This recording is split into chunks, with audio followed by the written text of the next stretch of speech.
संगत का असर। एक गांव में किसी आदमी के पास बहुत सारी गायें थी। वो गायों का दूध बेचकर अपना गुजारा करता था। एक बार उनके गांव में कई सारे महात्मा आए और वहां यज्ञ करने लगे और वो वृक्षों के पत्तों पर श्री कृष्ण लिखने लगे। वो व्यक्ति रोज अपने गायों को वहां चराने ले जाता था। एक दिन एक गाय ने वो श्री कृष्ण लिखा पत्ता खा लिया।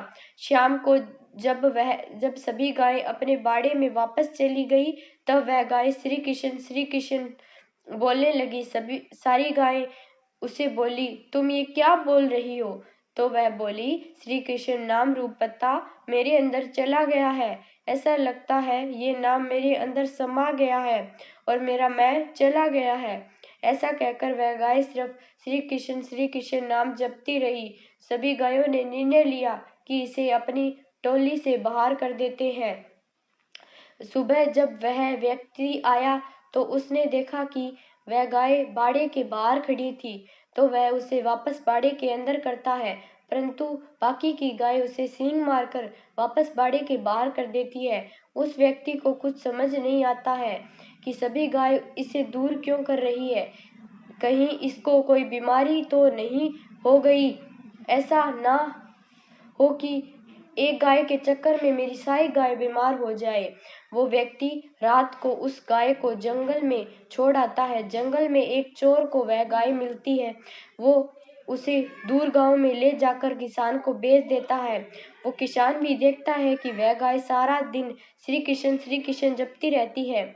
अब वह किसान उस गाय का दूध बेचकर अपना गुजारा करने लगा। श्री कृष्ण नाम के प्रभाव से उस गाय का दूध अमृत समान हो गया। दूर दूर के लोग उस गाय का दूध लेने आने लगे और उस किसान के घर के हालात सुधरने लगे। एक दिन राजा के मंत्री वहां से गुजर रहे थे, तभी वह किसान के घर रुके। तो किसान ने उन्हें उस गाय का दूध पिलाया। तो दूध पीकर मंत्री किसान से बोले, हमने ऐसा दूध कभी नहीं पिया। किसान बोला, ये तो इस गाय का दूध है जो सारा दिन श्री कृष्ण करती रहती है, श्री कृष्ण नाम का जाप करती है। उस गाय को देखकर हैरान रह जाते हैं और वापस महल को लौट जाते हैं। उन दिनों उस नगर की रानी बीमार थी। कई वैद्यों के उपचार के बाद भी जब वह ठीक नहीं हुई तो राजगुरु बोले, रानी को तो अब भगवान ही बचा सकते हैं। तभी मंत्री ने बोला, राजा को उस गाय के बारे में बताया। राजा को इस बात पर विश्वास नहीं हुआ और मंत्री के साथ किसान के पास पहुंचे और उस गाय को देखकर हैरान रह गए। राजा किसान से बोले, यह गाय मुझे दे दो।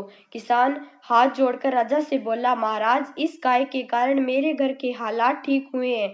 मैं ये गाय यदि आपको दे दूंगा तो मैं फिर भूखा मर जाऊंगा।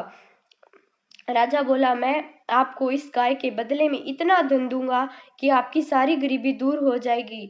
तब किसान ने खुशी खुशी गाय राजा को दे दी। अब वह गाय महल में रानी के पास रहती और श्री कृष्ण नाम का जाप करती। श्री कृष्ण नाम के जाप को सुनने से और उस गाय के अमृत दूध पीने से रानी की सेहत सुधरने लगी और धीरे धीरे वह ठीक हो गई। अब गाय राजमहल में राजा के पास रहने लगी। उस गाय की संगत से सारा गांव श्री कृष्ण नाम का जाप करने लगा। पूरे महल और पूरे नगर में श्री कृष्ण नाम का जाप गूंजने लगा। श्री कृष्ण नाम के प्रभाव से एक पशु राजमहल के सुखों को भोगने लगा। इसी तरह श्री कृष्ण नाम के जाप से मनुष्य भी भव सागर से पार हो सकता है। बोलिए श्री कृष्ण भगवान की जय।